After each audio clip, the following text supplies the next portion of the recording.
The physical body has an ingrained response, for most people, to vibrations that precipitate illnesses.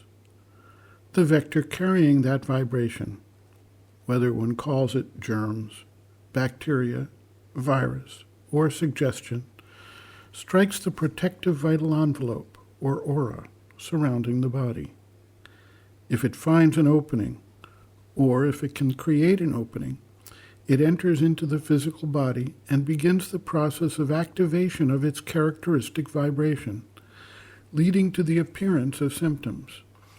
In some cases, these forces utilize suggestions with a strong component of fear so as to try to defeat the mental and vital response before it can act to help protect the body.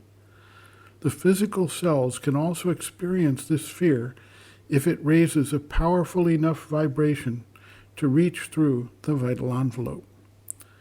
As this happens, the body marshals its defense mechanism to try to fight off the illness, and in the course of that struggle, byproducts of the struggle are produced, leading to what we characterize as inflammation, mucus, fever, and various methods of expulsion of the residues from the body. If we observe the progression closely, and if one has a subtle enough awareness, one can actually see or feel the impact before it manifests any illness. It may be a sense of pressure on the aura. It may be a feeling of weakness. It may be the rising up of some fear or anxiety about an illness, or even the first sense of whatever the illness is that is trying to manifest. At these early stages, if one counters with a strong will to reject the illness, it is possible to prevent it. This is not just a mental formation. Rather, it must be able to influence the physical mind and the physical body. In order to carry out this influence, if the control by the consciousness is not sufficiently developed, sometimes an external aid is utilized to convince the physical mind and the body that it need not get sick. This may be in the form of a call to the divine with total faith, or it may take the form of a particularly powerful mantra that has the ability to change the vibrational pattern and strengthen the aura, or it may take the form of an external substance, such as an herbal preparation that essentially tells the body that the need is being taken care of and all will be well. In some cases, an inert substance is used for what is commonly called the placebo effect. The point here is that it need not be a powerful drug if the body is simply assured that whatever is being done will help it stave off the illness.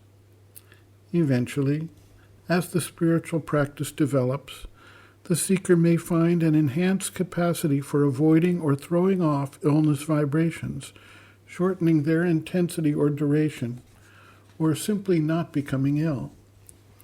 Some cases show the power of the spiritual influence of the Guru, such as the experience recounted by Paramahansa Yogananda in his autobiography of a yogi. Reliance on the power of the Guru and the power of prayer, a serious illness was overcome. Other instances in the same text provide a similar message. Illness can be defeated by directed spiritual force. By whatever method, the body must be convinced at the cellular level not to accept the vibrations that constitute illness, but rather to throw them off and eliminate them from their normal mode of action. Sri Aurobindo notes, quote, "The feeling of illness is at first only a suggestion. It becomes a reality because your physical consciousness accepts it. It is like a wrong suggestion in the mind. If the mind accepts it, it becomes clouded and confused and has to struggle back into harmony and clearness. It is so with the body consciousness and illness. You must not accept but reject it with your physical mind, and so help the body consciousness to throw off the suggestion. If necessary, make a counter-suggestion. No, I shall be well. I am and shall be all right. By will to illness, I meant this, that there is something in the body that accepts the illness and has certain reactions that make this acceptance effective. So there must always be a contrary will in the conscious parts of the being to get rid of this most physical acceptance. End quote. Reference, Sri Aurobindo and the Mother, Looking from Within, Chapter 4, Ordeals and Difficulties, page 106.